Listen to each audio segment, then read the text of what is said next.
Story 1. What was underneath Salem, Massachusetts? Police Department. Public Records. Case. Jason Duluth, resident of Salem, suspected victim of occult murder status. Case closed ruling. Accidental death due to rotted floorboards and delusions. No foul play involved. Summary of evidence. Victim's body. Crime scene and related evidence. Six handwritten pages by victim dated just prior to death. Typed narrative by victim. Publicly released by Chief of Police. Narrative is transcribed below. Well, Mr. Duluth, you should have your whole bathroom gutted, I'd say, said the plumber, but that's not my job. The plumber hiked up his pants as he stood. He had been peering at the pipes in my bathroom and thought everything looked fine, which was weird because that didn't help explain my water problem at all. I paid him his fee and he left, having been a waste of time and money, well, except for suggesting I have my entire bathroom redone. That wasn't a waste. That could prove to be useful advice later. It has been 3 days since the problems in my bathroom had started. 3 days ago, I was cleaning out my shower when I noticed that some of the tiles on the wall had cracked. I knew my house was old, but I thought the bathroom had been a fairly new renovation. According to my realtor, there was no reason for anything to be broken or old, at least in the bathroom. And yet, here I was, and my whole shower was literally rotting. My shower has a shelf that is positioned about stomach height and goes down to the floor. It's more like a niche or an indent in the wall than a shelf, but it works just as well. And that was where I set my shampoo and soap and whatnot. That was where I had noticed the tiled wall cracking. I had cleaned away some of the broken tiles and found that the wooden shelf that supported the tiles was itself rotting. After some more exploration, I found out soon after that my bathroom's framework was entirely made of wood, and it was all rotting, especially the shelf. That same day I tore the shelf away to see what was underneath. Beneath it I found, to my surprise, that there was a large, hollow space inside the walls of my bathroom, like a secret passageway. I poked a flashlight inside, looked around, but saw nothing more than insulation and more rotten wood, exactly what I expected to find in what I thought was a crawl space. There was, however, something that caught my eye just inside the shelf, right at the top, near where I had broken the board off. Strange symbols were carved into the wood. They were fading with the rot, and most of them just looked like carved smudges, but a few stood out as being surprisingly well preserved. I checked the board I had ripped out of the shelf and found that the underside, the part facing the empty area in the wall, also had these same symbols. It occurred to me again that the bathroom had indeed been a recent addition to the house.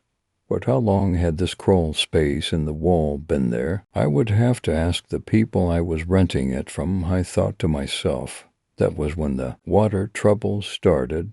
The same evening as when I pulled the old boards up, the water from the tap in the bathroom began to run brown with rust. At least I assumed it was rust. I wondered if perhaps I had knocked a pipe or something during my explorations. But the visit from the plumber a couple days later showed these beliefs to be unfounded. And now here I wasn't sure what to do. Now all the problems were confined to my bathroom, which, unfortunately, had the only toilet in the house. I could still drink water and wash my hands in the kitchen sink, which wasn't having any problems.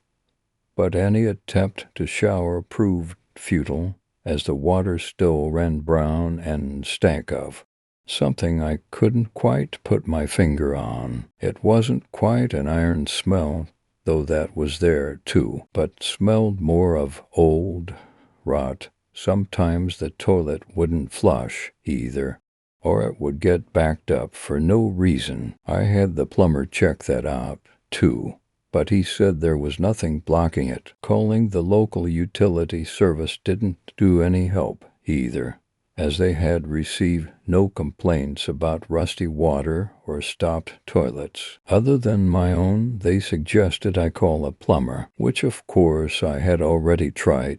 Things got worse, though. Sometimes I would get this awful stench rising up from the hole in the wall I had busted open. One of my friends, when I told him about the crawl space, suggested I stick a fan and a light inside of the space to dry it out, clear out any mold. That same friend, when confronted with the stench, said I should take bleach and spray it around inside. So I did. That only made the smell worse, though. It wafted up through the shower, despite the multiple fans I had inside of it. It got so bad that occasionally I had to leave my house entirely. It was the stink of something decaying, almost. But so much worse the bleach did nothing. I suspected that there might have been a raccoon trapped in the wall at some point, and it had died there, but another check by flashlight proved nothing of the sort, at least nothing I could see. I did, however, find more symbols carved into the wall. I hadn't noticed them before. 2 days later, a total of 5 days after I opened the wall, I began to think the smell was making me hallucinate. Sometimes, when I was looking in the mirror to comb my hair or brush my teeth, I would see something move out of the corner of my eye, or there would be something off about my reflection that I couldn't quite place. My eyes were too dark, or a freckle was in a different spot. One time I could have sworn I saw something dark, like a gas, coming out of the hole in the shower, which I hadn't closed yet. But when I turned to face it, there was nothing but the most real hallucination, though, was the thumping. I heard it sometimes, coming from beneath my feet. It was as if someone was stuck below me, trying to get out, banging on my bathroom floor. It shook me up a little bit, and I tried to stay out of my bathroom, but, having only one, I had to go back occasionally. At that point, though, I had been a good 5 days without a shower, and my friends agreed to let me use theirs. They even talked me into calling a renovation company to check out my bathroom. When I called the company, they said they'd look at it and give me an estimate on what it would cost to completely rebuild it. And, of course, I let the plumber know he might need to install some pipes for me. I was in my kitchen during most of the estimation process. At one point, though, the workers called me in to show me something. They had accidentally knocked a chunk out of the wall because it had been so rotted. But it wasn't the rot that frightened them. They showed me the piece of wood they broke, and I saw, to my horror, that the backside was entirely covered in the same symbols as the inside of the bathroom shelf. They left soon after that. One of the workers said there wasn't a price I could pay to make him tear down the walls all the way. He said he was scared by what was underneath, whatever that was supposed to mean. I wasn't sure what to do after that. I called the people I was renting from, and they told me that they'd lower my cost until I got the bathroom fixed. It was an enticing deal, but I got the feeling that the bathroom would take a long time to fix unless I did it myself, and I couldn't do that to the people who were so nice to offer such a discount to me. So I decided to do just that and began fixing the bathroom myself. I started by taking a sledgehammer to the walls and knocked a huge chunk out of it. I needed to see what exactly was in there. There had to be something. I finally put a hole in the wall that was big enough for me to crawl through, and I stepped inside the crawl space. With my flashlight, I took a look around the empty space mapped all around my bathroom, and even went behind some of my other rooms like a border to my house. It was surprisingly spacious, but it stunk of rotted wood and something else. The stench of decay was there, strong as ever, but there was more to it than that. There was a chemical, salty smell, too. Sulfur, maybe? I shot my flashlight around, looking at the walls of the crawl space, and noticed there were more Cymbasle, hundreds of them, lining the walls and floor on all sides. Many of them had been erased by rot at this point, but they were there. I also suddenly realized what the workers might have meant by what was is under Threath. The wooden boards that made up the floor of the crawl space were a good foot or so below the floor level of the bathroom, meaning that my house was set above something else, and there was sometimes a gap in the wall between some floorboards that led to another empty space beneath the bathroom, almost like a basement. But I didn't have a basement. DO2. I got out of there as quickly as I could, stopping only once in the bathroom to look in the mirror, and what I saw terrified me. In the mirror was a reflection of me, but it wasn't me. The hair was too long, too greasy to be mine. My face was cut up and bruised, black and blue. My eyes were sunken and glazed, and my arm was slashed in multiple places. I looked like a walking corpse. Why, yes, in the reflection. But what was worse was the reflection of the hole in the bathroom wall. The hole in the reflection was much darker than in real life, and if I looked hard enough, I thought I could see something standing in the shadows. It looked like a man, but he was so covered in shadows that I couldn't make out any features besides his silhouette, except his eyes. They were a bright crimson, but empty-looking. There was a hunger in them I didn't like. He opened his mouth then and bared his teeth at me. They were long and sharp, like a vampire's, and are 3D with blood. My blood, yes, I somehow knew. I got out of there as fast as I could. I ran from my house outside and was surprised to see how dark it had gotten. The sun had been high in the sky when I entered the space between the walls. Now it was beginning to set. Darkness would descend soon, and I didn't want to be anywhere in my house. When it did, I ran, unthinking, not knowing where to go. I decided that maybe it was high time to look into what those symbols were. It was time to go to the library, I figured. Maybe there would be something there about my house, too. The streets were empty on the way to the library, and there was no one in the library either. Alone. I could hear someone talking on a phone in the back, but that was it.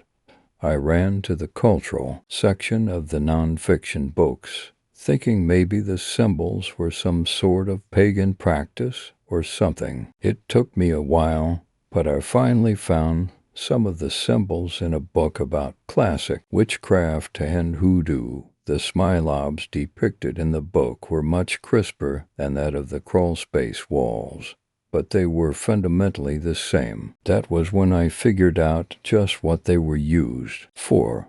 They were protection charms.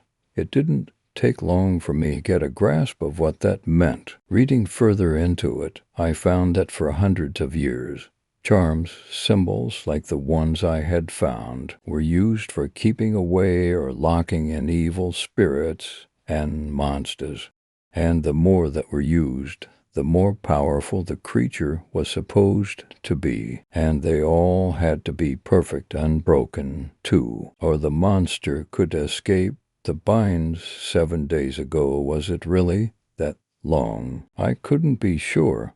I had torn up a piece of wood that had been inexplicably rotten. It had symbols on it, symbols that I now knew were meant to lock something in. I had broken the chain. I had let something out. But that's ridiculous, right? It was impossible, I concluded. Monsters don't exist. Ghosts don't exist. Demons certainly don't exist. And why would something be under my bathroom? Of all places, it hadn't always been a bathroom, though, but still, I had seen it, the water, the smells, the distorted reflection, the bumping, the thing in the shadows, yes, and the renovators had seen it, too, or heard it. But the question remained, WHAT was underneath, yes, what? I needed to know. And yet I wanted to be as far away from it as possible. I walked towards the library desk, hoping to ask someone about finding house records or records of strange events. The librarian looked up as I walked over, and she screamed, What's wrong? Everything, I asked, trying to see my reflection in some glass behind her. The librarian moved backwards, edging towards her phone in the back room. Sir, your face, I need to call help for you. You're all beaten up, she responded, terrified, scared, stiff. Responding to my blank look of confusion, she handed me a pocket mirror.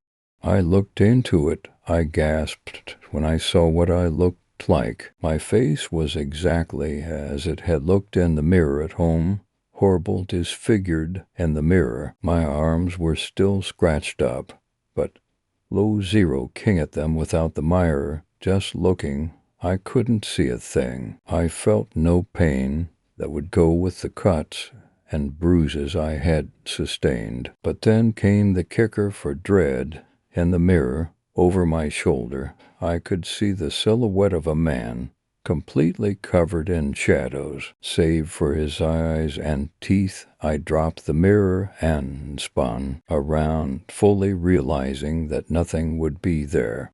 Of course, nothing was. Something was. I had lost time, did you? What had happened in those hours I had somehow spent in the wall? It had felt like minutes when I was there, but nonetheless, Lestanoni, I had lost time, and I was covered in scars that only others could see, or could you see them? I wasn't sure what to do. I ran home, hoping to find something in the walls to put an end to this. You did. When I got to the B== bathroom, I looked in the mirror. Reflect yourself. Again seeing the silhouette in the shadows, watching me, always watching. This time there was a new bruise in my reflection, a bruise around my neck, like a noose. Hangman, I turned around away from the mirror, and seeing no silhouette, I climbed into the wall, picking up the sledgehammer I dropped earlier. It was time to see what was underneath. I climbed back out into my bathroom. It wasn't long before I broke through the floorboards and rotted wood, working my way into the space beneath my bathroom, smashing down through the floor. It was dark, and my flashlight flickered unpredictably as I first looked. Inside, it was a small space, smaller than I imagined, but had an ominous feeling, like a great weight of dread was on my chest. I carefully dropped down into the small space, knowing it would be difficult to get out again. I looked around, red eyes. There were no symbols, my bowels on the walls here, but as I looked at the dirt floor, there was one. Massive symbol, damn. Pagan scrawled on the ground. I looked around and noticed there was absolutely nothing else. No decaying body, no silhouette, nothing. It was dark, so dark all around, and I looked up into my taroom. I had broken through the floor what was underneath, and the light above me faltered ominously. I thought for a second I saw the silhouette. ID was there smiling above me in the bathroom, but it was gone. What was I going to do now? Where was it I grabbed the lead that was just above me, pulled myself up into the bathroom? I looked around, eyeing the hole in the wall. Perhaps I really had been crazy the whole time, or there had been some sort of hallucinogenic gas in the space that I accidentally released. But I looked in the mirror, and my face was horrible, normal. My chaotic experience was over. And it was dawn, darkness of night. How had I lost so much time, though? Time is relative. When I went back to see the librarian later, say he knowledge can kill claim I had scratches, but there were none. You didn't see her. Why were the symbols there? Or were they there at all? Was I hallucinating? Was she hallucinating? What was that stench? Zero, many questions unanswered. But I would hopefully put this all behind me now. I glanced in the mirror one more time, smiling teeth like daggers to myself. Everything would be just fine. Everything deteriorates, everything decays. Nitrogen monoxide, nitrogen monoxide, nitrogen monoxide, nitrogen monoxide, nitrogen monoxide. Nitrogen monoxide, nitrogen monoxide, nitrogen monoxide, nitrogen monoxide, nitrogen monoxide, nitrogen monoxide, nitrogen monoxide, nitrogen monoxide, nitrogen monoxide, nitrogen monoxide, nitrogen monoxide, nitrogen monoxide, nitrogen monoxide, nitrogen monoxide, and 3 everything W would be. Roof 5 T fine. Everything rots. End of transcribed evidence. Post-case report. Filed by Chief of Police. They found the body 2 days after his death. The search began when he hadn't shown up for work 2 days. In a row, and his boss complained Jason Duluth had fallen into a crawl space beneath his bathroom and suffered a broken neck, killing him instantly. We were quick to dismiss the case, saying that the strange symbols around the bathroom had nothing to do with the accidental death of Mr. Duluth. There was nothing occult about his death, not even the enormous symbol placed directly in the middle of the space Jason had fallen into. I personally went into the crawl space, something only I and Jason have done. It seemed completely normal, disregarding the symbols. The official cause of death, as filed in the local court system by myself, was accidental death due to rotten floorboards and delusions. The doctors blame some sort of paranoia or schizophrenia when Jason told his friends about strange bathroom troubles and seeing things in the mirror. His friends encouraged him to get help, but he never had the chance, even with the various companies he called, to renovate the bathroom. A few days before he died, he apparently would have bouts of insanity, huddling in his house and screaming at nothing. He would cut his arms and bang his head against the wall. He once attempted to hang himself, but the rope broke. When he was lucid, it seemed he tried to actively figure out what was in his house. Ultimately, of course, what was underneath turned out to be rotten floorboards. Exploring the house, we found a letter written by Jason showing strong signs of delusions and mental illness. It was written a day before he died. There was a lot about death hiding in the shadows of his crawl space in the walls and below him, waiting. There was a lot about things seen in the mirror and how he had to defend himself. He showed signs of having hallucinated strongly, even when he was lucid, if you want to call it that. He also wrote the above story on his computer before he died. though the events as he tells them do not directly correlate with the actual events leading up to his demise. There is some truth in what he says. The chaos of his final days is well reflected in the narrative he wrote. But there's one major difference. Jason never made it out of the space below his bathroom. His body was found there, sprawled on the ground, with pieces of the floor scattered around. He never broke through the floor with a sledgehammer.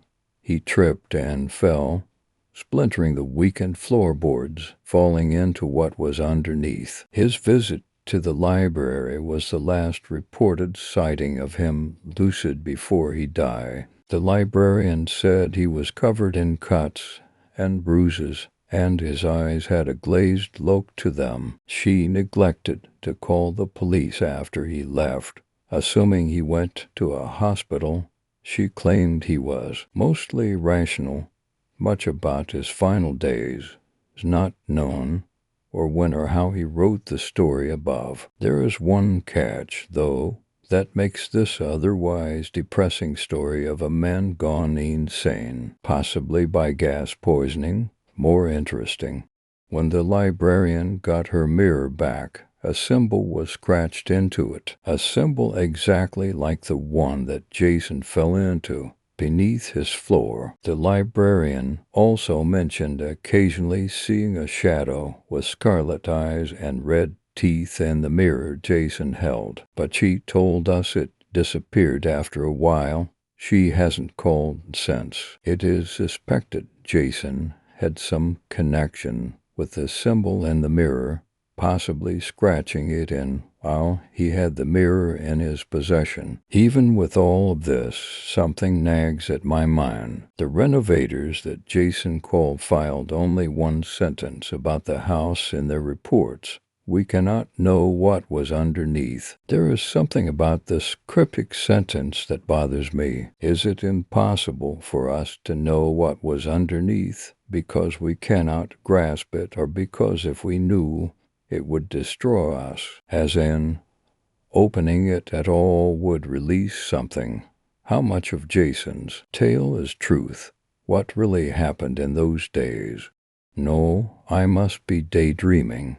That basement was filled to the brim with mind-altering gases. These questions are preposterous. Anyway, it is a terrible story of a collectively shared, gas-induced delusion. But something still remains. Of the hundreds of thousands of symbols carved into the wall, some were broken, and if it were a chain, this means the chain itself was broken. It would release something, then something that is now among us. What was underneath would no longer be underneath. It would be free. But that is, of course, ridiculous. The gas and this bizarre case are getting to me. My condolences go out to the family and friends of Jason DeLuth. Now, if you'll excuse me, I need to call a plumber. There's something wrong with my pipes. Story 2. The Sandman. Those who dream by day are cognizant of many things that escape those who dream only at night. Edgar Allan Poe, Eleonora, ****. Go to bed and wait for the Sandman. Even as it came out of James' mouth, it seemed to him a strange thing to say, and he was not sure why he had, but for some reason it worked. Daniel went to bed. The next morning, though, he asked, "What does the Sandman look like?" James was making breakfast. Daniel sat at the table, short legs swinging. Under his chair, "Nothing?" "Really," James said, "it's just an expression." "What does it mean?" "Just something people say." He put a plate of eggs in front of Daniel and kissed him on the top of his head. He thought that would be the end of it, until he saw the Sandman for himself. He was getting ready for bed and stopped by Daniel's room to check on him while he slept, as he often did. It was such a routine precaution that when he saw a pail, naked man sitting on the edge of Daniel's bed, rocking back and forth. It took a moment for him to process what he was seeing. He reacted the way any father would, of course. He ran into the room screaming, and for a moment he thought about attacking the intruder. But then the man on the bed turned, and that's when James saw that it wasn't really a man. It was a pale, slithery thing, hairless and warped, its joints turned the wrong way, and its body out of shape with itself. When it moved, it was like an insane marionette dancing on a stage. James froze. The skittering thing watched him. He felt spreading warmth, and he realized he'd pissed his pants. Only when he remembered that Daniel was still there in bed, staring at the broken shape thing sitting a foot away, did he regain the courage to move. He grabbed Daniel and ran. In the hall he turned to see if the thing would follow them, but it didn't. For a moment it watched, and then, moving like a stop-motion nightmare, it crawled to the window and jumped out, leaving only the billowing curtains to mark its passing. James had trouble talking, too. The police, he reported a break-in, but when asked to describe the intruder, he didn't know what to say. How could he make the ordinary man in the blue uniform sitting at his kitchen table while two of his colleagues searched the house understand a thing like he'd seen? He couldn't even understand it himself. To make it worse, Daniel's memory did not correspond to James. He described an ordinary-looking burglar, a man in a mask, he said. James thought about it. Had it been a mask? No. It would had to have been a full costume, and an elaborate one, something like they would use for a movie, and that would not explain the way it moved. But in the end he simply echoed his son's testimony. A man in a mask, he said, a burglar. The lie unsettled him almost as much as what had happened. The doctors said Daniel wasn't hurt and showed no signs of molestation. James was relieved. They stayed at a motel for a couple nights until they felt ready to come home, and then James had a new security system installed along with bars on the windows. He didn't like the sight of them in Daniel's room, but it seemed like the only thing to do. James was frightened that first night back in the house, but Daniel, strangely, was not. When asked if he felt okay sleeping alone, he just said yes. In the end, it was James who found himself wishing he were not sleeping alone. He was up all night listening for the sound of anything moving in the house, although he had convinced himself that his memory was faulty, and that it had been a normal, albeit probably deeply disturbed man in his son's room. When he closed his eyes even for a moment, he pictured bloodless skin and a twisted, inhuman face. He found himself wondering, why my house, why my family? He knew, of course, that there didn't have to be a reason. But still, he wondered. 2 weeks later, Daniel stopped talking. James didn't notice at first. Kids went through quiet phases sometimes, but eventually he tried to get Daniel to talk, and he wouldn't. Eventually it became clear that he couldn't. Back to the doctor they went. Nothing wrong with him that we can see, was the diagnosis. Was it the trauma? James asked. Could be, they said. Sometimes these things come on late children and be a mystery even to those who know them best. They recommended a child psychologist, whom James couldn't afford. He could not, for that matter, even afford the bill they were giving him now. Nothing seemed to help. Daniel would write out answers to questions sometimes, but never more than a yes or no. When James would ask him what was wrong, or if he'd seen or heard anything that frightened him, Daniel would only stare. He seemed furtive and bemused. James found himself missing the sound of his son's voice. Sometimes he wanted to hear it so bad that he ached, but it seemed that Daniel would not talk again until he was ready. James had other things to worry about, too. He was convinced, beyond reason, that the intruder was not really gone, though the alarm never went off and the locks and bars remained undisturbed. He was sure that he heard movement in the night, not normal movement.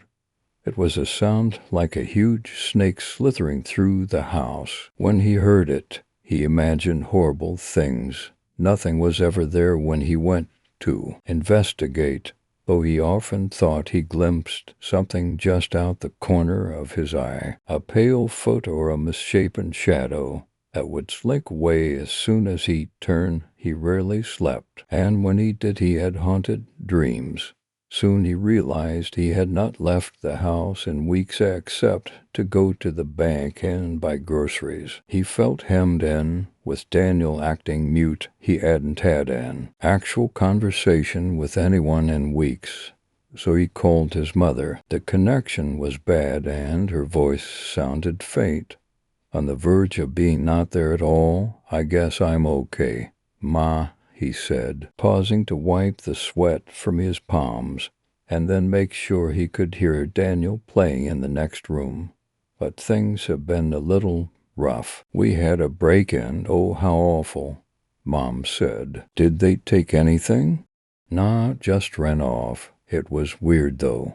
I haven't really felt comfortable since then." "Are you still working at that hospital?" "No, Ma. I left last year. You know that." "Oh, well, have you been getting out?" "What about that nice woman you were seeing last year, the one who played the piano?" James scowled. "She was always asking that kind of thing. Didn't she know how hard it was being a single father?" That he didn't have the time, he was about to say so when something made him pause. "Ma, is there anyone else on the line?" "I don't think so." James was sure he heard it, though, the short, gasping sound of someone trying to hold their breath and failing. A cold feeling crept across the back of his neck. "You're sure nobody is listening? On your other phone?" "Dear, there's no other phone. I'm on the cell. That's why the service is so bad."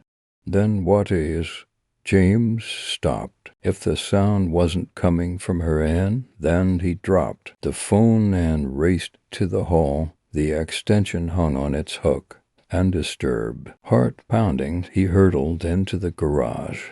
The spare phone sat on the workbench. No one was in sight, but could they have been? Could someone have been here all along, listening to his phone call, and then slithered away? Might they be here even now? The next day he took out the extra phone extensions. He even filled in the jacks with rubber cement. Daniel watched him work, eyes curious, but James offered no explanation. He began giving Daniel a light physical exam every week. His CNA training was a little rusty after a year on disability, but you never really forget. It was an absurd thing to do, of course. Even if there was a physical cause for Daniel's behavior, it would be nothing he could discover this way, and he was aware on some level that it was compulsive behavior.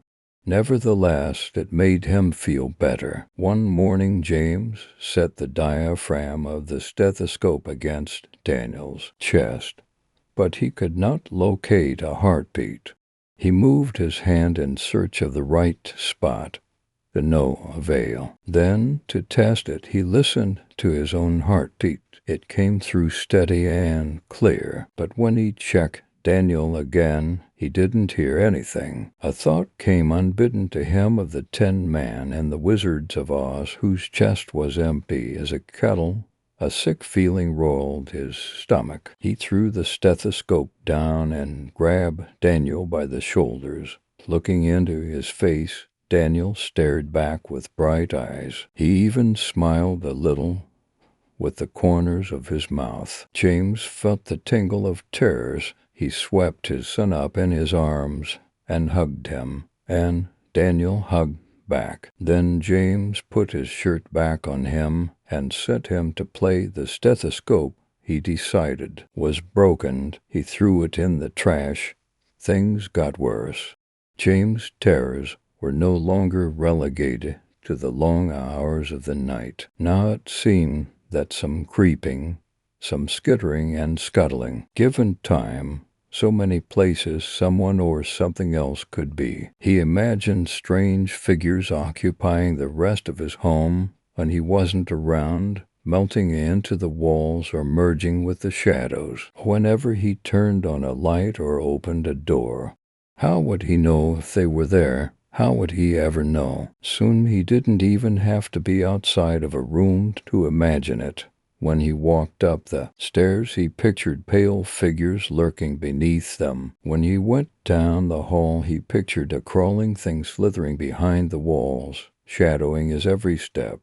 If he sat too long in the same chair, he imagined that it was right behind him, and he was never comforted when he turned around and found nothing there, as he could only guess that meant it had moved, swiftly and silently, behind him once again, wherever he was not looking right now. That was where he imagined it to be.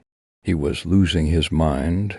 He knew. The only thing that helped him cling to sanity was that Daniel, seen undisturbed, other than his muteness, his behavior was perfectly normal, and whenever he seemed to sense that his father was troubled, he would hug him, or squeeze his hand, or even smile. Sometimes, when he left the room, James cried.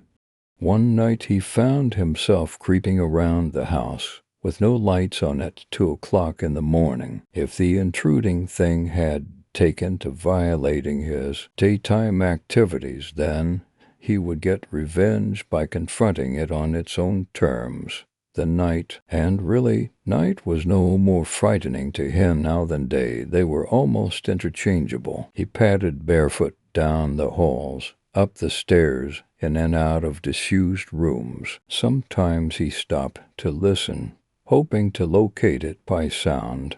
It was a stealthy, creeping thing, he knew, but it was awkward at times, and it couldn't always keep its strangely shaped limbs from making their distinct, irregular footsteps. The smallest noise would give it away. There was one room he suspected it spent most of its time in, the spare bedroom. Not a bedroom at all, really.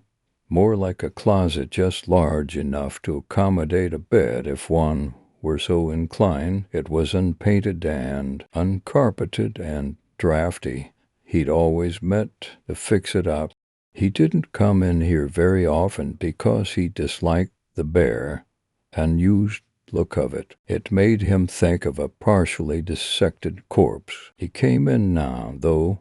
If the thing made its nest any one place in the house, this would be it. Of course, there was nothing there now, but that didn't mean there was nothing there, he cursed, running a hand through his sweat-damp hair. What was he missing? How did it hide from him? What was its secret? He peered into the room's empty corners one by one, getting his face a few inches from the plaster and floorboard, so that he could be certain that there was no space for it to conceal itself. The light bulb flickered. He froze. My God, he thought, it's on the ceiling. He pictured it crawling above him like a huge, pale lizard. That's how it gets around, he thought. That's how it escapes any time I should have it cornered. It just scuttles up the wall and hides right over my head. He imagined it dangling down behind him like a spider. If I turn around, he thought, it will be there, hanging with its face right next to mine. He held his breath. He did not want to turn around, but he had no choice. It was between him and the door, With a quiet sob, he rounded on his heels. Of course, he was alone. There was no man on the ceiling. He checked twice. Maybe it crawled out and was waiting for him in the hall. But when he checked, there the coast was once again clear. It should have been a relief. But it was not, after all. It had to be in here somewhere. If the ceiling was not its trick, that just meant it was something else, something even more strange, even more clever. He went to Daniel's room. He had not stopped checking on him at night, like he always had. This time, though, rather than open the door, he listened at it first, pressing his ear against the grain of the cheap wood and holding his breath, terrified that he would hear a skittering sound on the other side of the barrier. What he heard instead shocked him more. Daniel was talking to someone. James recoiled for a second, and then, when he'd caught his breath, he all but kicked the door in. Daniel was already awake, indeed, sitting up in bed, but he was not saying anything. Now the light flashed on, and James stalked halfway into the room before stopping, suddenly torn. What did he want more? To confirm that his son could speak again, or to find whomever he was speaking to? The creak of a door hinge settled the matter for him. He ran to the closet and threw it open. There was nothing inside, or at least nothing that shouldn't be there. He swept aside clothes on their hangers, but nothing was hiding between them. Then he dragged the toy box out and emptied it into the floor. Nothing. He combed along the bare walls and floor and, yes, the ceiling, pushing aside every last bit of rubbish and stray knick-knack so that he could be sure, absolutely sure, that nothing was hiding. All the while Daniel watched him. After a few minutes, James was panting and covered in sweat, and the closet was bare, and there were neither intruders nor answers inside.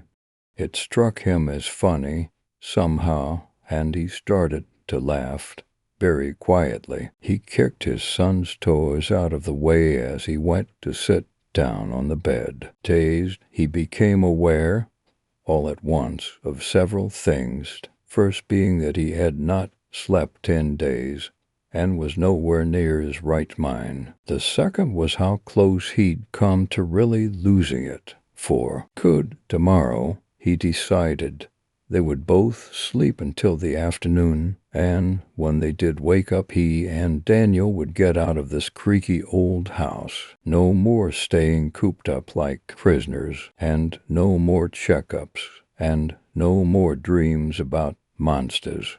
He would even take the bars off the windows. It was time to get back to living like real people again. It was time to. James saw it when he brushed a hand through Daniel's hair. He pulled Daniel a little to roughly closer. His son acquiesced to the examination without fidgeting or complaint as James pawed the side of his head, hoping that what he was seeing would somehow stop being apparent. He stared and stared until he ached from not blinking, but there was no denying what was right in front of his eyes. Daniel was missing an ear. No, he realized with mounting nausea, both ears. There was no injury, no incision, no mark where they should have been, simply smooth, blank flesh, as blank as Daniel's quiet, unperturbed demeanor. James swept him up in his arms and ran into the hall. He was not sure where he was going or what he meant to do when he got there. He just knew that there was now nothing more important than getting his son out of that house. But their path was cut off. A naked man sat in the hallway with his back to them. No, not a man. James recognized its stretched limbs and stooped shoulders. The pale thing squatted on its haunches, rocking back and forth like it was palsied. It almost seemed to be in pain. James hugged his son closer and backed away. Then he heard Daniel's voice, "Daddy." James turned to Daniel. and he heard the voice again. "Daddy," but Daniel's lips hadn't moved. James looked back at the hunched figure. Its head jerked when it talked, like a tick. "Hello, Daddy." James' mouth went dry. It took several tries before he could speak. "Don't call me that. It is this voice's name. For you, go away. Leave my family alone. But I am your family." The longer it talked, the more the voice became distorted and blurred. An icy feeling nestled in James' stomach. "Who are you?" "Someone who came to visit." "Why here?" "You invited me." James' heart thudded against the inside of his chest. "Why, I had something you wanted." James licked his dry lips. "You're lying. You don't have anything I want. I want you to leave." "Leave and never come back." "Who is Daniel's mother?" James blinked. "What? Who is Daniel's mother? What the hell kind of question is that? How old is Daniel?" James blinked again. The thing's voice caused a pinching pain in the center of his forehead. "Stop asking me these things. When is Daniel's birthday?" "I don't know." "What is his middle name?" "Shut up." "What was his first word?" "I said shut up." James wanted to tear the thing apart with his bare hands. Only the heaviness of Daniel in his arms kept him where he was. "You were alone. You wanted a son, so I made one for you." James' hands began to shake. "That doesn't make sense." "Made out of what?" "Out of myself." James' stomach turned over. "But now I need those parts back." Daniel picked at James' shoulder to get his attention. Something was strange about Daniel's face. "Danny, open your eyes." Daniel scrunched his eyes shut tighter. "Open your eyes, Danny. Danny, open your eyes. Open your eyes." Daniel shook his head, trying to refuse, but he couldn't hold it forever. Eventually his eyelids flicked up, and James saw the truth. Daniel's eyes were gone. James almost dropped him. For a second he wanted to throw his son down so that he could stop looking into those empty holes in his face. Daniel opened his mouth as if to speak, but of course he had no voice. "He is coming back to be part of me again." "No, no, no, no. Give him back. Give him back." "I cannot. It has been too long. I warned you this would happen." "You're lying. You're lying. You're a fucking liar. Give me my son back. Give him back." "I do not lie. I warned you. He could not exist forever. But you do not remember. You can only remember what I want you to. You forget all the times we have talked." Daniel felt like a doll or an empty bag. His hair was falling out, disappearing before it touched the ground. His hands vanished into his sleeves, and his feet rolled up inside his pants cuffs. James cradled the tiny, shapeless thing. Tears streamed down his face. Soon he held a pile of empty clothes, and then those two were gone. He looked around the house. Toys disappeared. Photos vanished from their frames. Daniel's little shoes were no longer by the door. James turned toward Daniel's room and confronted a wall where the door should be. He groped the blank surface, fingertips scrambling. He hit his head against the wall. The pain didn't feel real. "Why did you do this?" "It was what you wanted, and I learned so much. This is impossible. People will ask, people will wonder. The police, the hospitals, the people in the neighborhood, they have already forgotten him. They only remembered what I wanted them to, like you." James pressed his hands to his aching skull. Will I at least remember him after this? You can try, but your mind will fail you. Now that everything he was is part of me again. James sat on the floor, looking at the blank wall. Out the corner of his eye he saw, and then James was alone. Abigail worried about James sometimes. When they met a year ago, he said that he'd never been married and he'd never had kids, but there was a certain pained expression he assumed when he said the last part. Abigail knew that look. She'd met parents who lost children before. You learn to recognize it, and there were other things about him that worried her too. Sometimes she would find him staring at a particular spot on the wall, brow furrowed in concentration. He did not seem to realize he was doing it. And of course there was the insomnia and the sleepwalking to consider too. Yes, there was lots to worry about, but she loved him all the same. James still said he'd never had kids, and neither had she.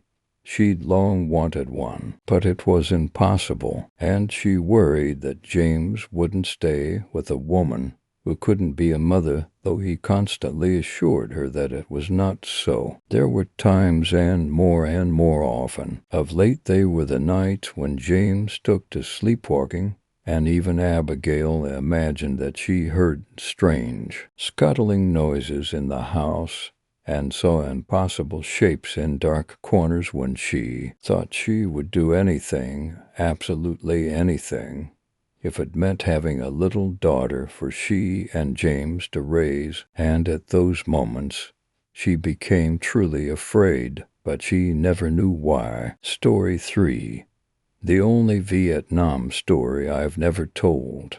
Better Run Through the Jungle. My name is Michael Hasford. I am 72 years old, and I have terminal bowel cancer. I haven't told anyone this story in nearly 50 years, the last time being before I was made to sign the State Secrets Act and bound to silence by threat of imprisonment. My doctor says I have around 5 months at best, and although I cannot say I have had a particularly long or happy life, I am ready to die. My life has been longer and happier than it had a right to be, and now I will tell you why. I don't care what the legal implications are, or if whoever reading this chooses to believe it or not. I just have to get this off my chest. To quote a fellow Marine, far more skilled in writing than myself, what follows is neither true nor false,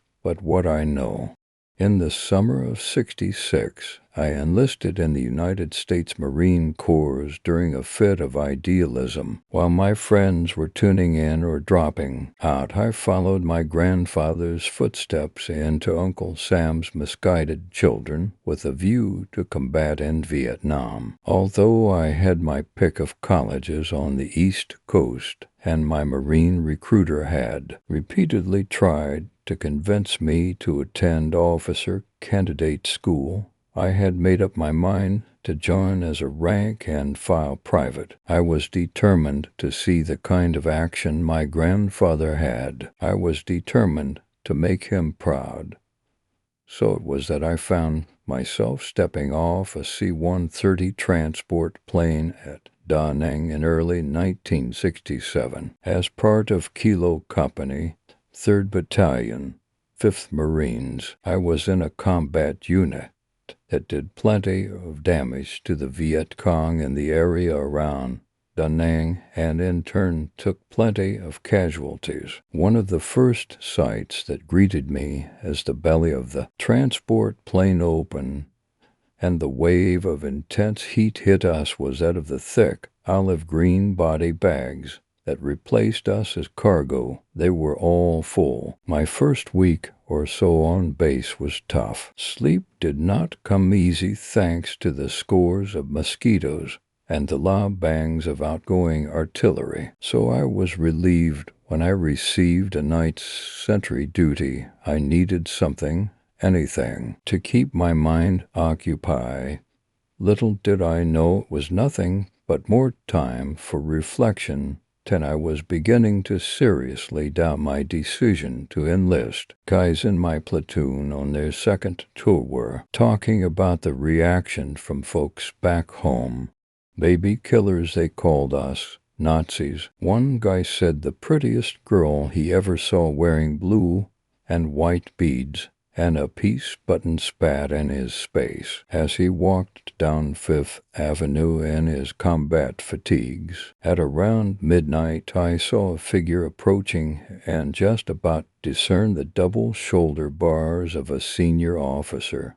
Captain A. Sparrow was a legend on the base, an LAPD captain. Before he joined the Corps, he was highly respected by the men below him and an excellent combat leader. Nice night for it, huh? I couldn't make out his face in the darkness, but his warm smile carried on his voice. "Hey, sir," I squeaked, a kind of starstruck. "Hasford, old English name, right? Where you from, Marine?" Captain A. Sparrow fidgeted with a large silver ring that glinted on his finger in the low light. "North Carolina, sir." "Hubert, I know it. My wife has family there. We visit whenever I get time away from Leon. Must have been a wonderful place to grow up.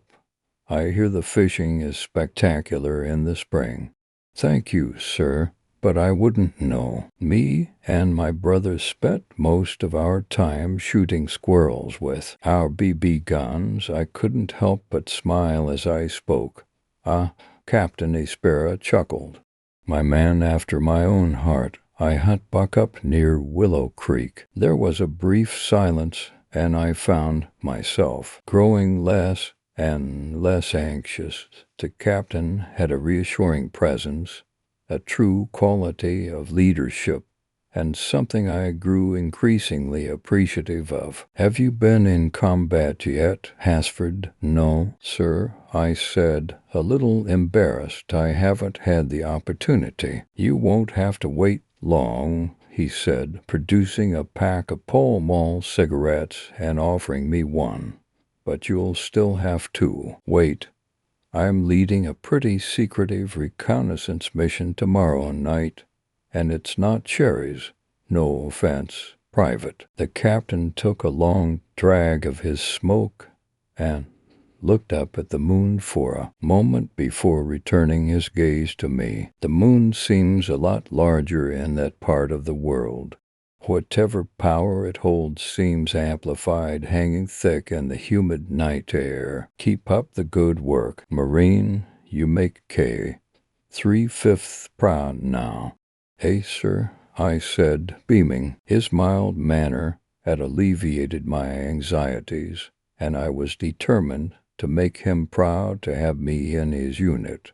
A few days went by before word began circulating about the captain's recon patrol. I was working in the galley with a young Marine from Chicago, Lance Corporal Lakin Holsey, self-proclaimed soul brother and my best friend in the platoon. "Yo, Hasford, you hear about the captain?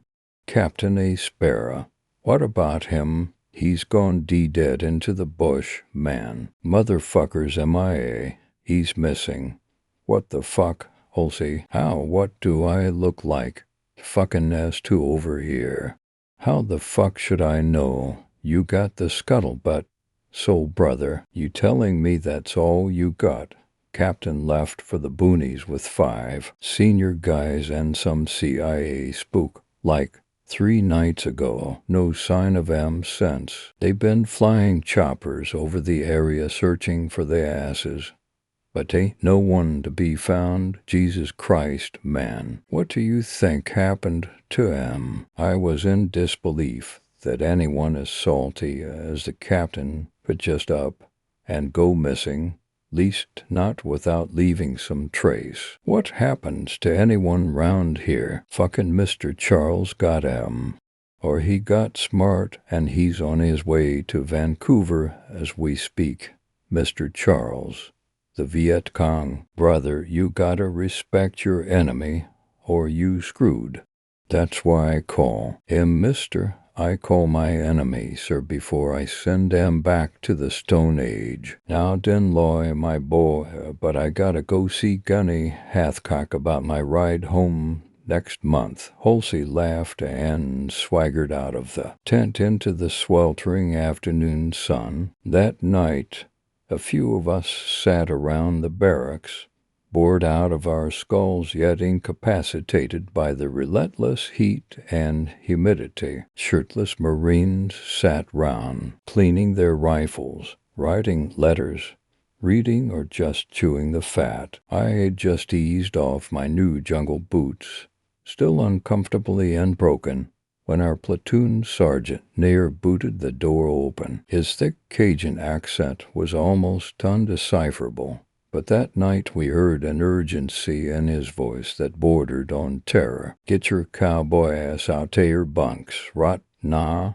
he screamed at us, pointing and barking at rifles, throwing boots at Marines. Through the unintelligible tirade of cursing and the hurling of insults, we made out the undeniable cadence of first dash fucking dash combat dash me SHN. Faces paled and eyes widened. I was still buckling up my flak jacket as we assembled at the helipads, the rotor blades of the Hueys just starting to spin as the pilot gunned their engines, and the air was filled with the loud whine of moving machinery. The young lieutenant commanding our platoon arrived, briefly exchanged words with our purple-faced platoon sergeant, and turned to us, shouting over the din of the aircraft. "Marines, many of you will have heard of the disappearance of Captain Asperis' reconnaissance team a few days ago near the village of Lotran.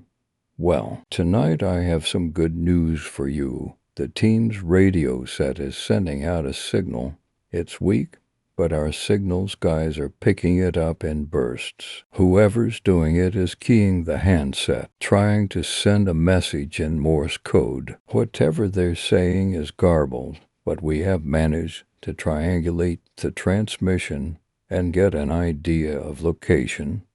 We believe the team to be alive. Now how's about we get on these birds and bring our fucking brothers home?" "Tura!" screamed the platoon in unison.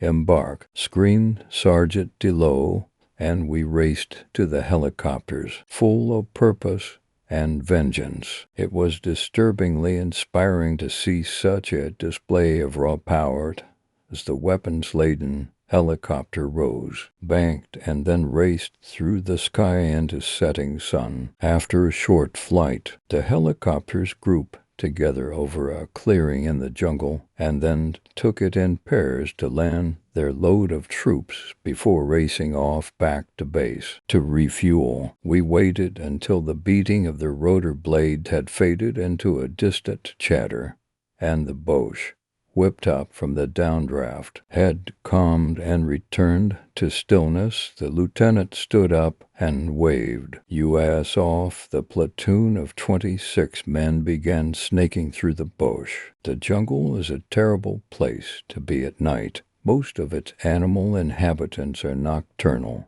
so the plethora of howls and screeches that usually emanates in the daytime become all the more sinister after dark. A whole new element comes alive when the moon penetrates the canopy in silver slivers. So after an hour or so of humping our stone-heavy packs, some of the men began whispering to each other in the line. I didn't notice anything at the time. The heat was so intense, and my heavy pack caused aches and muscles I didn't know I had. My mind was elsewhere. The sheer fucking stupidity of it all. It was silent. A dreadful silence hung thick in the air, and my heart sank when I saw the looks on some of the old breed's faces. These salty old devil dogs who'd eat their own guts and ask for seconds. They looked like they'd just step out of their own graves. I suppose I didn't even realize at the time just how impossible It could be that such dense jungle could be so eerily quiet during the night time. But I can tell you right now I knew it was going to be bad, just how bad I never could have imagined. We moved very slowly and for a while, very aware of the loud crunches our footfalls made. Most of us had switched our 16s to rock and roll, and when 8-Ball in second squad clipped on his bayonet, I struggled not to follow suit. Suddenly a Marine ahead of us growled, and a violent rustling began as he dragged something heavy from a patch of elephant grass. It was silently wriggling.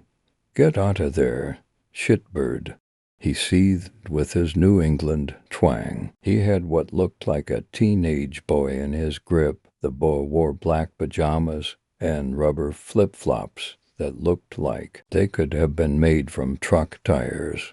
"Lamern Mausu Chet, Lamern Mausu Chet, shut the fuck up," someone spat. A rifle butt whipped across the boy's cheek. "Corporal," spat the young lieutenant, bounding up the line, "do not abuse that prisoner." He turned to the platoon sergeant and asked, "Is anyone in the platoon spoke Vietnamese?" "Ain't nobody here spoke no fucking gook." "LT," spat a wiry Texan in disgust. "Little bastard shit in his pants, man. I never seen anyone so damn scared," giggled a Marine near me. "It ain't us that's scarin' him," murmured Tiny, his voice so deep it seemed to come from the earth below us. "The fuck you talking about?" a Marine said in the darkness. "You tellin' me this motherfucker's lookin' at enough firepower to invade a European country and he ain't scared? Get the fuck out of here, dumb fucking mook." The platoon shifted a little at the slight. Tiny stood at 7'3". Had to be 270 at least. This guy was huge. He just carried on looking off into the darkness. "You know what I'm talking about, man."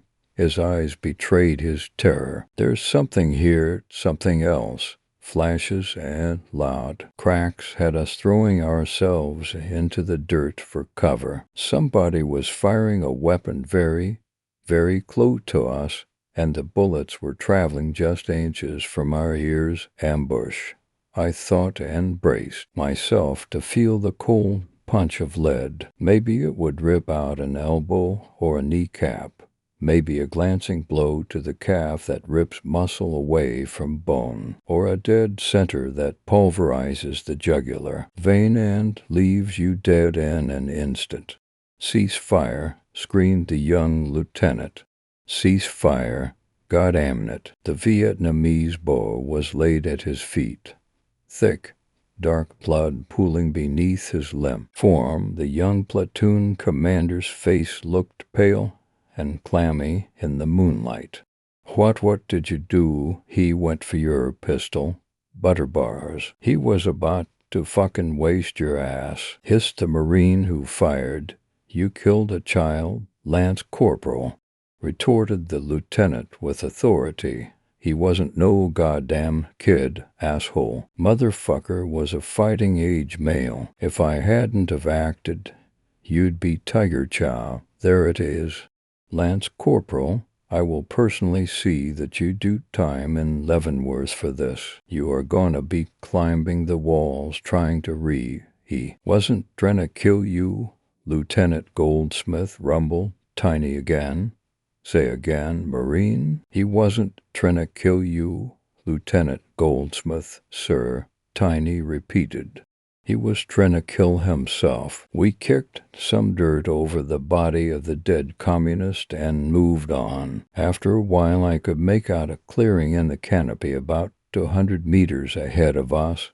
It's hard to tell in the pitch blackness. The lieutenant sent a few men ahead to recon the area.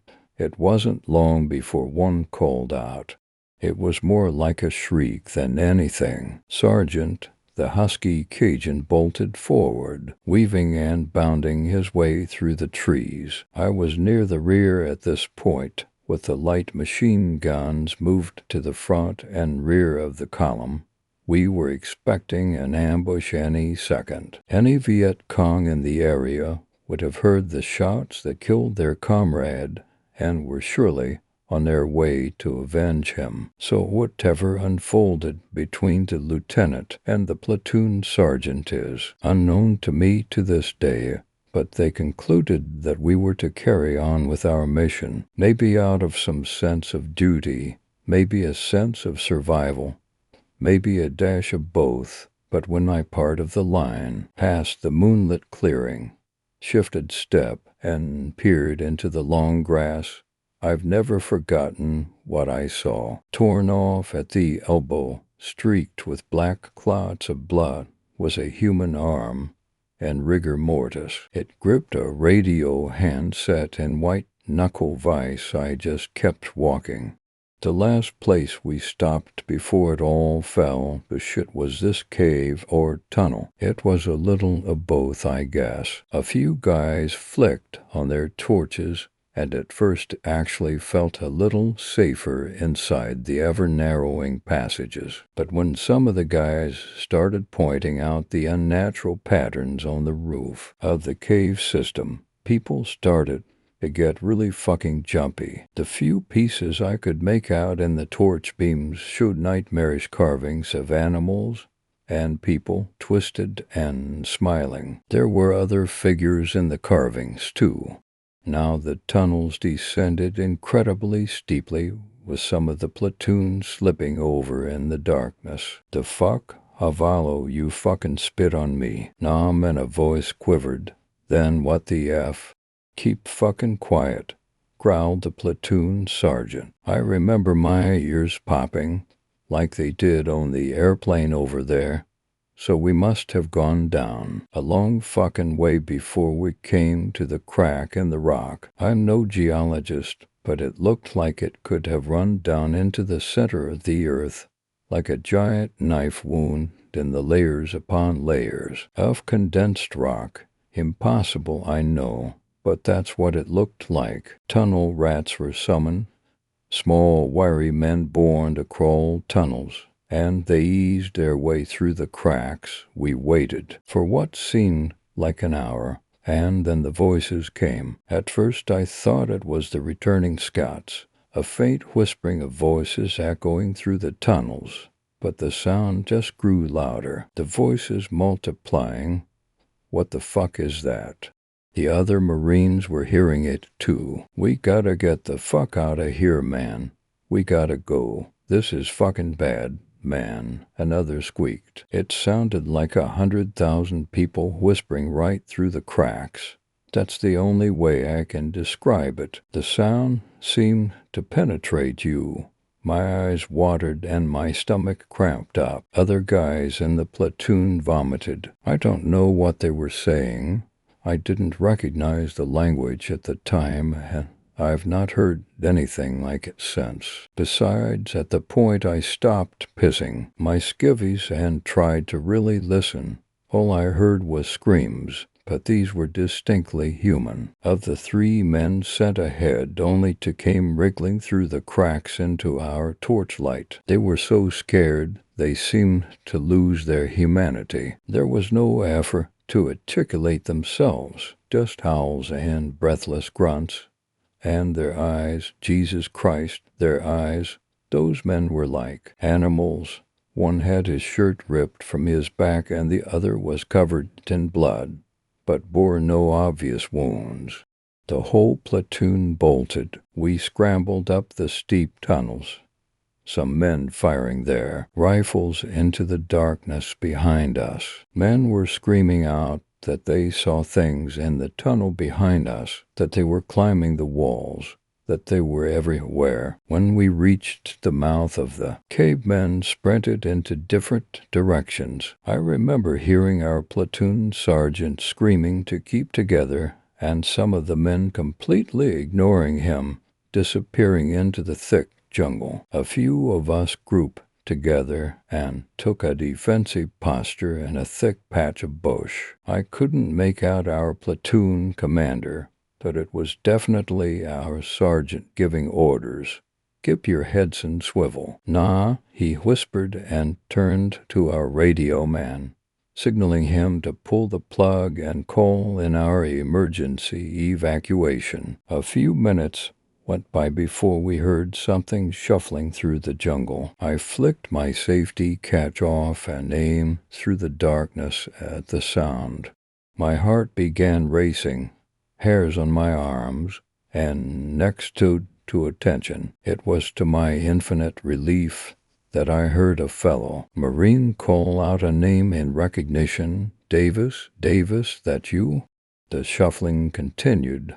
Halsey reached for his field torch. "Nah, man, that's TH." The torch flicked on, and for the brief second before Halsey was dived upon and torn limb from limb by the attacker, a familiar yet horrifying sight was beheld. Every man still with us opened up on the figures rolling around on the deck, spilling blood and intestines into the grass. We were still firing blindly into the darkness as we ran towards the sound of the approaching helicopters. Branches and thorns whipped at my bare face and arms.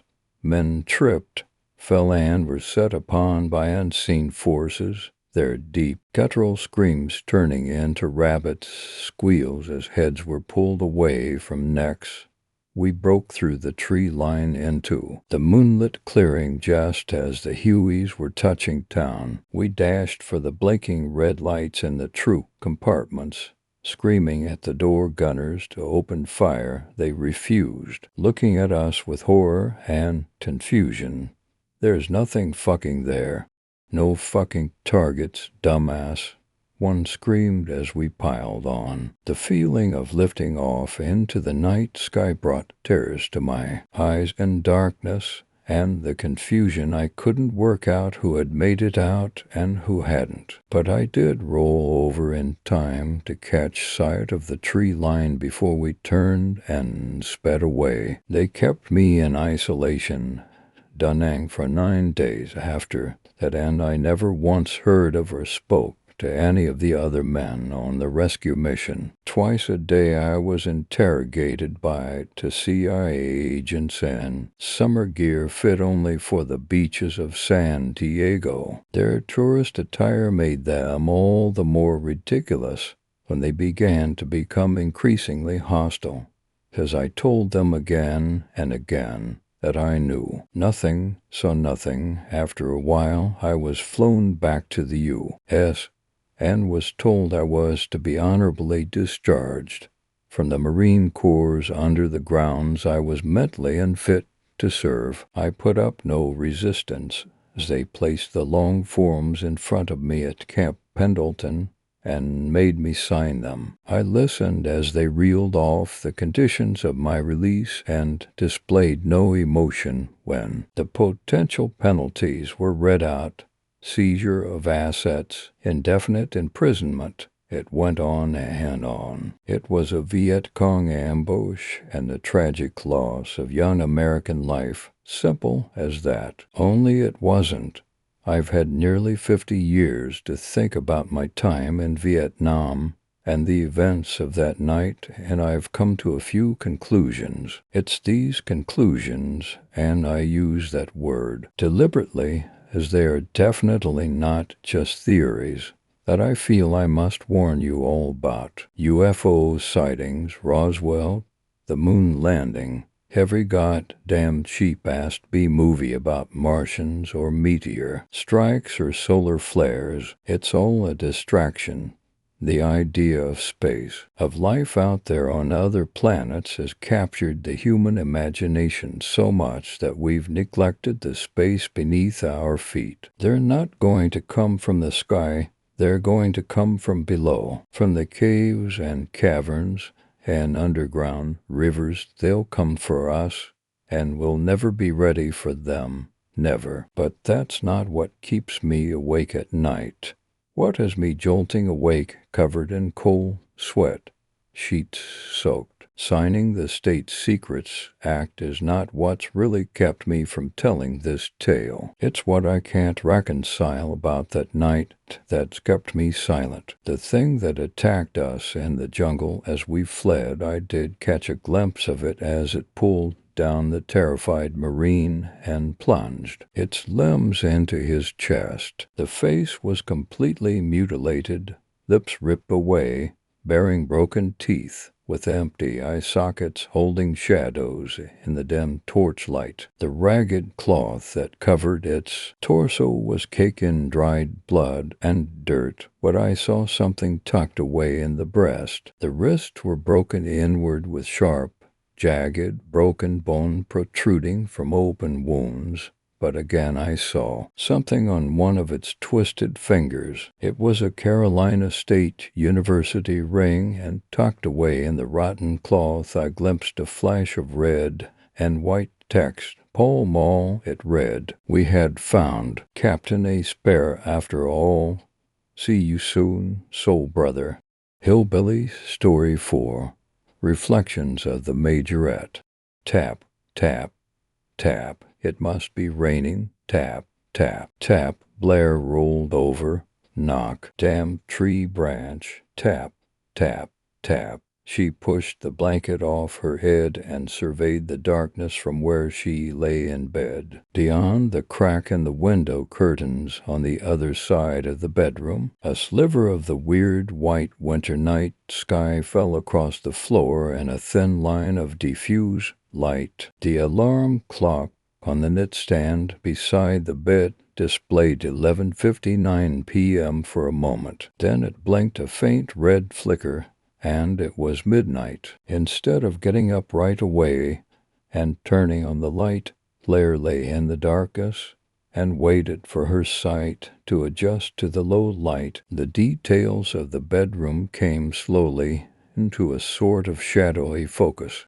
The doors to the hallway and closet door were closed. The door to the bathroom connected to the bedroom hung slightly ajar. Clothes lay scattered about the floor, clean on one side, dirty on the other, although they overlapped several places. A perfectly good half-empty dresser stood in a corner. Blair got up, went to the window, and peered through the crack in the curtains. She expected it to be rain, but the entire visible area of the apartment complex below was dry, and even from where she was standing, at a height of 3 stories above it all, it was apparent that not a single drop of rain had fallen while she had been asleep. She glanced back at the alarm clock. It displayed 12:15 a.m. Still standing in front of the window, in the oversized T-shirt she had gone to bed in, Blair considered the tapping sound she had heard upon awakening.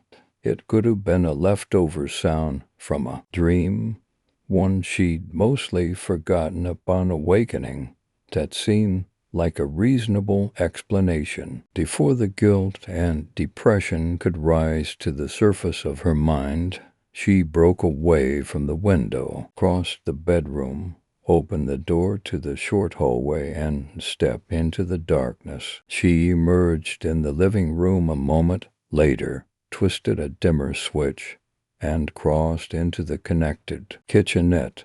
Then, with enough to find her way in the cupboards, she set about brewing a pot of coffee in the dimly lit ambience. She preferred it this way in odd hours of the night, when she found herself awake and unable to return to sleep, when that one loathsome rain-swept night, when the headlights washed over him, swam too close to the surface of her thoughts, and she slammed on the brakes. Tap, tap, tap. She paused, holding a bottle of powdered creamer in one hand, unsure if she had heard anything or if she had only imagined that she had heard something it had been too faint to tell. She could not be certain.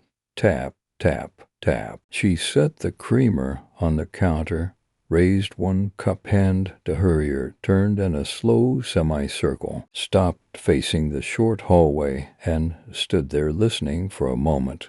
She didn't realize that both her arms and legs had broken out in goose flesh, but she was aware of the icy shiver that passed down her spine, certain she had heard something the second time, which by extension assured her that she'd also heard something the first time. She approached the hallway threshold, moving quietly for reasons she had not yet contemplated. Unable to confirm the source of the sound, she glanced at the front door of the apartment, which lay only half a dozen paces away from her. To the right, her purse was on the counter beside the door.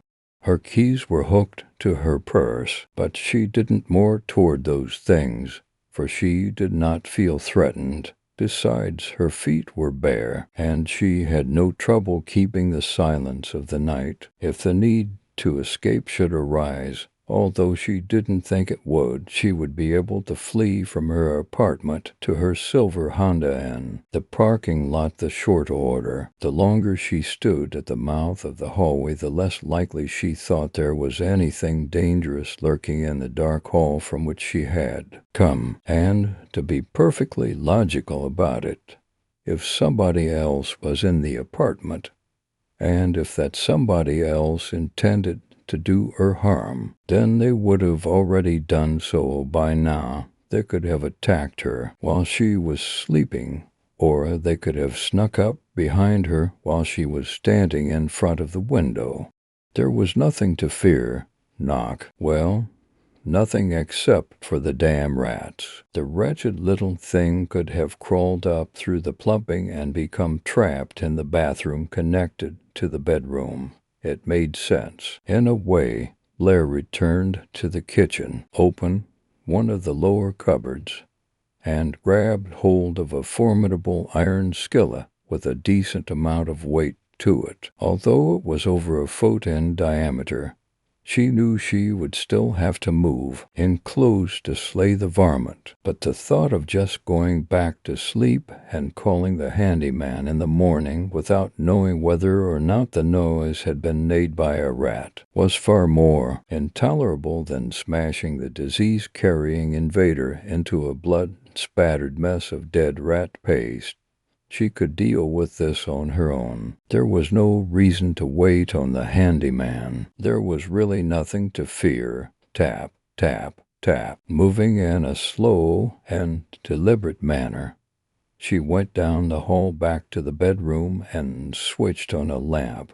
Soft yellow light flooded the bedroom. It lent the white walls a creamy sort of skin color and made her bare legs look much tanner and they actually were in reality. The bathroom door still hung slightly ajar. The light beyond it was switched off. She flattered a few steps before she reached the door, considered turning around, grabbing her phone from the nightstand, calling one of her guy friends to come deal with it or the police. And then she went on. She stopped again directly in front of the door. Beyond the door, she again heard the faint tapping sound. Tap, tap, tap. Blair took a deep breath, raised the iron skillet in a murderous rat-killing arc with both hands over her head, lifted on foot off the ground, and gave the door a swift, dainty kick with the flat part of her foot, and stepped back, prepared for a possible rush attack from the rat. The door swung inward on its hinges, revealing a bare bathroom floor bathed in a slant of murky light cast by the lamp in the bedroom behind her. No rat. Reaching around the doorway, she flipped the light switch on and glanced about the corners. She still didn't see a rat. She pulled the shower curtain back. It was empty. Then her eyes fell to the cabinet under the sink, and certainty rose in her mind. Like a bloated corpse, the car loses traction on the slick road, forcing its way free from a shallow grave. The bearded old man, the wino, tumbles over the hood. She opened the cabinet and stepped back, again expecting to be rushed, but nothing rushed out of the cabinet. There were a few rolls of toilet paper and some feminine hygiene products underneath, but that was it. She crouched down to have a better look and poked around the cupboard with the iron skillet, not really expecting to find anything at this point, considering that everything inside the cupboard was intact and nothing had been chewed up. There was nowhere else for a rat to hide. She didn't understand where the strange noise had come from. Knock, knock. Had it been like that before?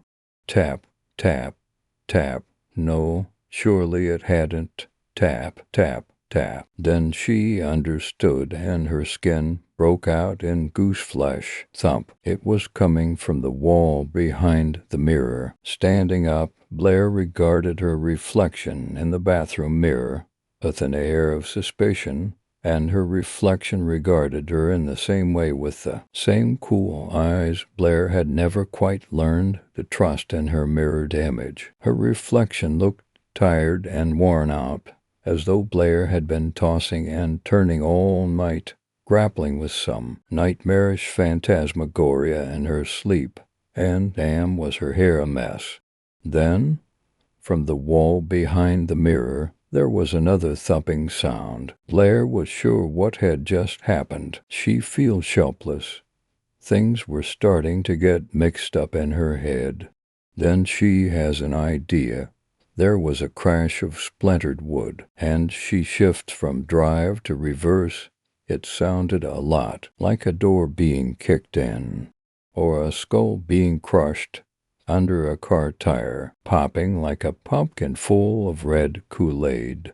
Blair spun around, completely disheveled now, unknowingly issuing a tiny shriek of fright, and listened to the silence. But surveying the bedroom and the hallway beyond, she could detect no change in the apartment or sign of intrusion.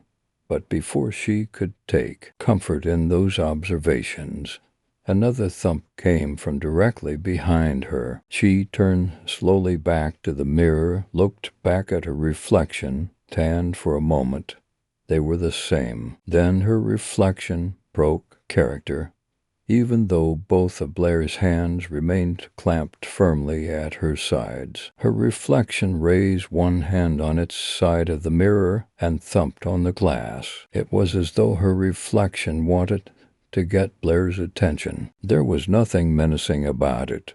She might just be having a really crazy hallucination or something. Blair had no doubt that even a creepazode like Sigmund Freud would find something like this perplexing. But then she caught sight of a secondary movement in the mirror, this time behind her reflection, which was still thumping on the glass like a semi-catatonic victim of some unspeakable horror. Behind her reflection, Blair caught a brief glimpse of a shadowy figure in the living room. It ducked out of sight before she could grasp its form in greater detail. Her reflection stopped thumping on the mirror, glanced back, and looked Blair directly in the eyes. For a fleeting moment, Blair thought they were almost the same again. Then her reflection opened its mouth. "Run," her reflection said, mouthing the word without sound. Instead of running, Blair lifted her hands and held them before her. With her palms face up, they were shaking.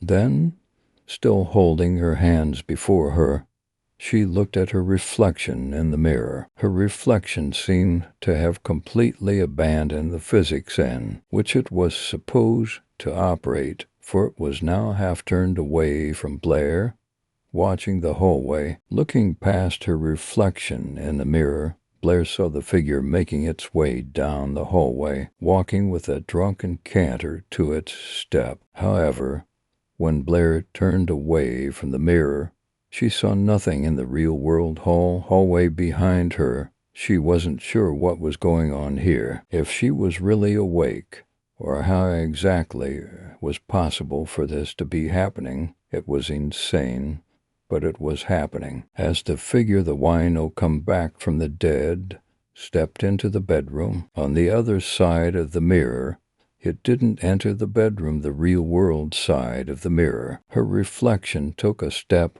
back, bumped back into the counter, and then the figure she hadn't meant to hit him that night seized her reflection by the hair, twisting the half-rotten fingers of his purple-blue hand around in her hair so that her reflection would not be able to yank free. The wino made her reflection turn around to face Blair. Her reflection squirmed and tried to break free, but the monstrous, supernatural wino of the mirror world had no trouble forcing her reflection to stay right where he wanted it to.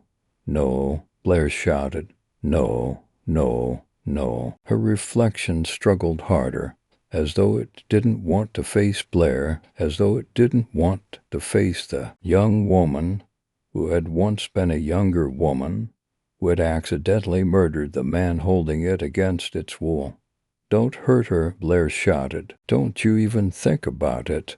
The wino bared its few remaining teeth, yellow and decayed. "Why, you better not even think about hurting her, me." The wino lifted her reflection off the ground, one hand grabbing it by the back of its hair, the other grabbing it under the arm. Blair screamed, but it didn't stop the wino. He lifted her reflection into the air and bludgeoned its face into the porcelain countertop. There was no sound, but blood flew everywhere.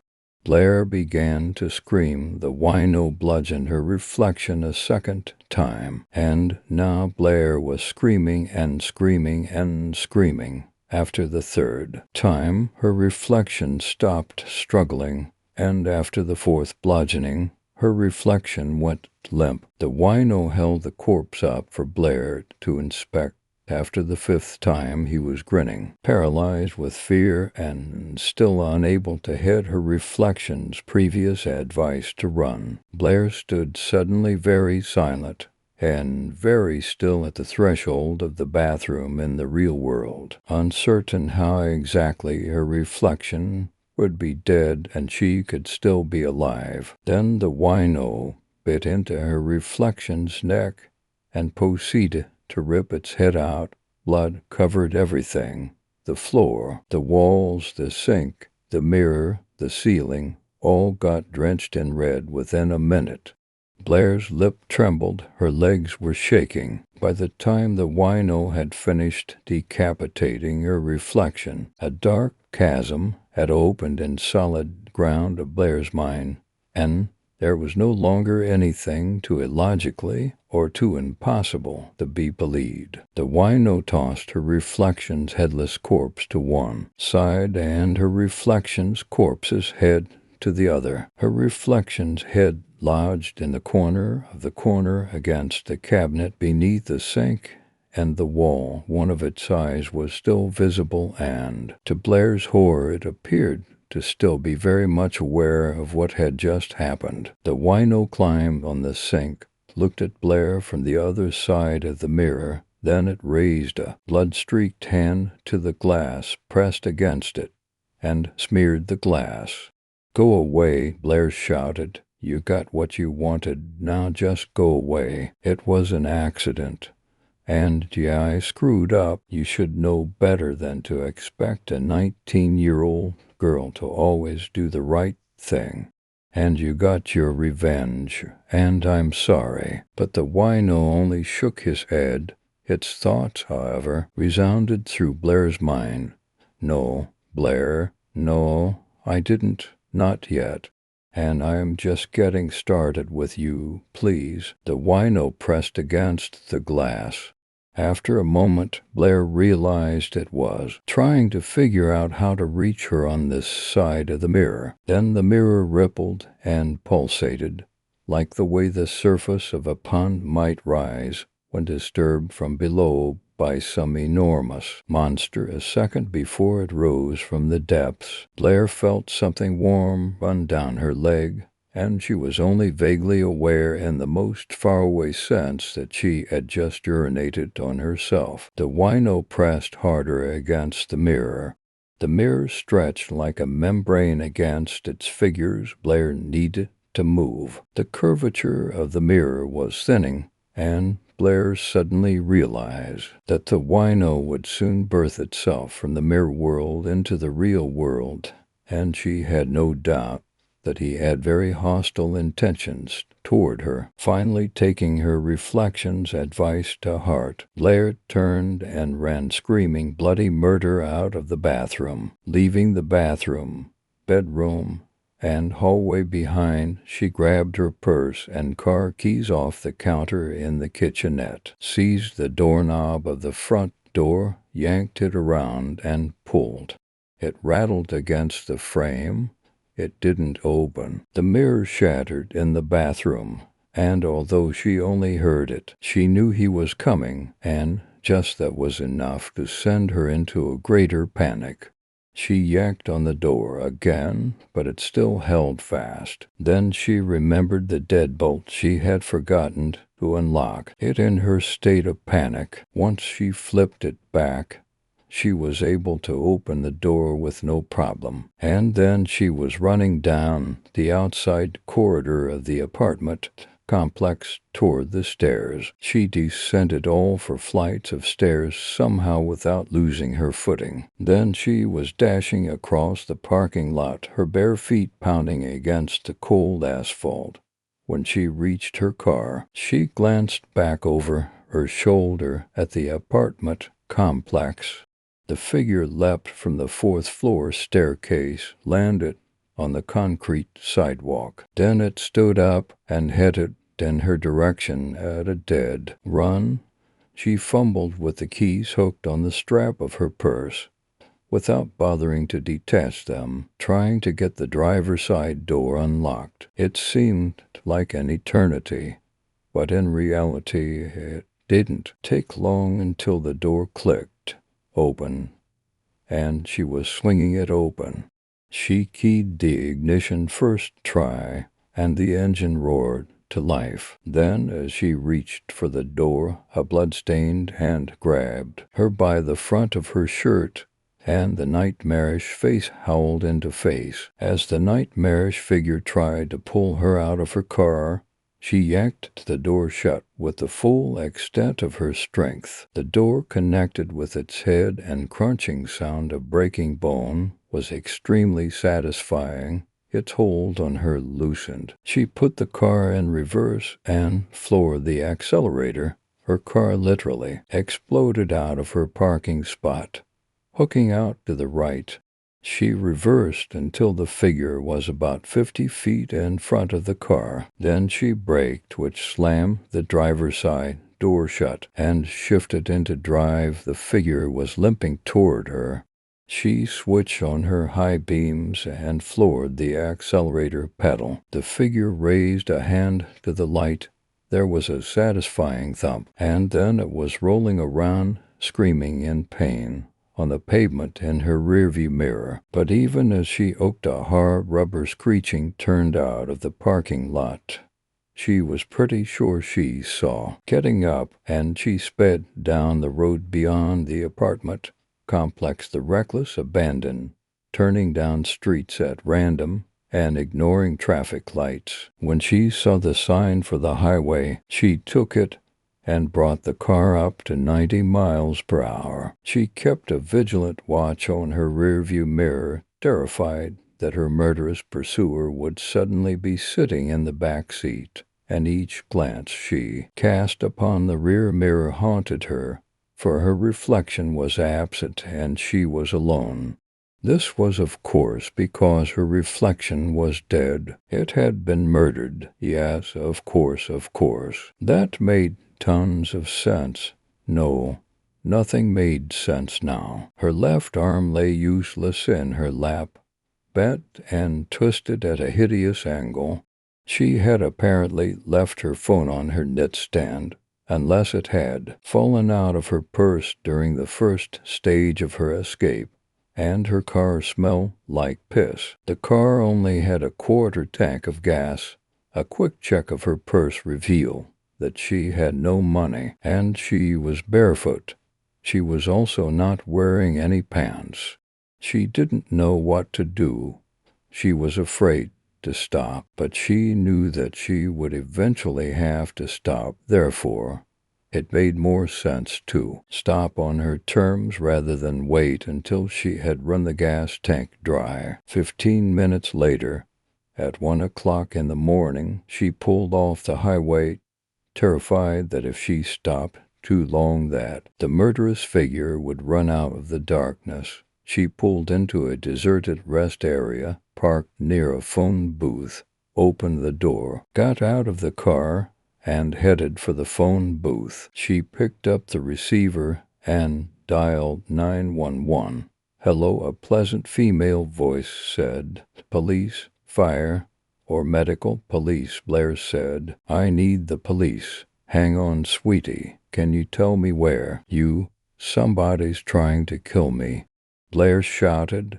Static erupted on the line.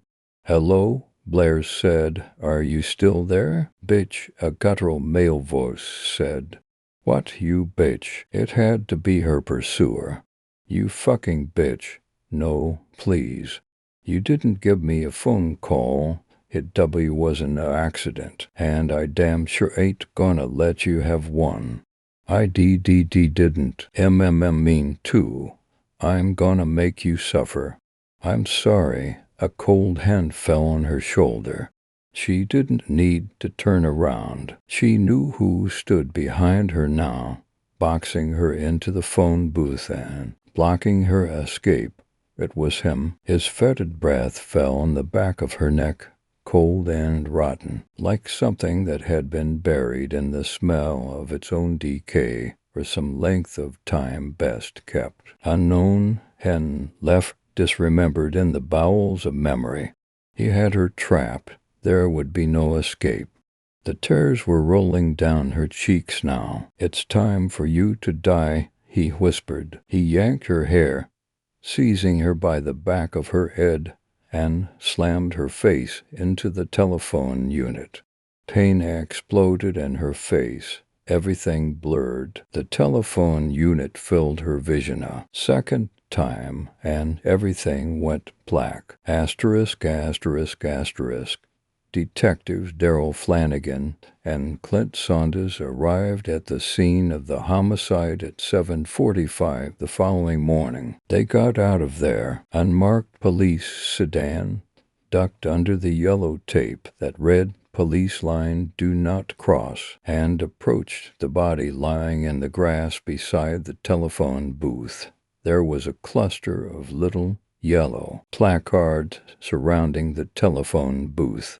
There was more tape, and another cluster of cones surrounding a silver Honda 50 feet away. A couple of beat cops were standing around, and a forensic technician was taking pictures, but the rest area was otherwise deserted.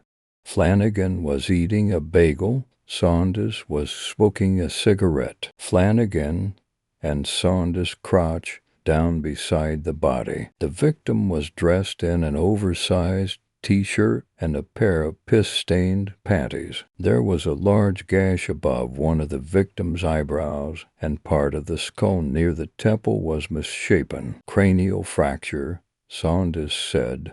"Probably," Flanagan said. "You remember that big shot lawyer's daughter?" Flanagan nodded. "He's a judge now. I heard his daughter was being investigated for a hit-and-run last year, senior year of high school. Was it that kind of deal?" "Yeah," Saunders said, "but she was never arrested. Case file just sort of disappeared." Saunders nodded. "I think she was the majorette in the marching band." "I remember now, sort of. Do you remember her name?" Saunders asked, looking at the victim. "No," Flanagan said, "but we can just run the plates and figure it out." "Did you know they had a body?" Flanagan shook his head. Don't tell me that also disappeared. Saunders raised an eyebrow. You know what I think. You think her daddy bribed the or he bribed the chief of police. And that's just to start with. Well, Saunders said, you know how the old saying goes. Sure do. Rich girls don't go to jail.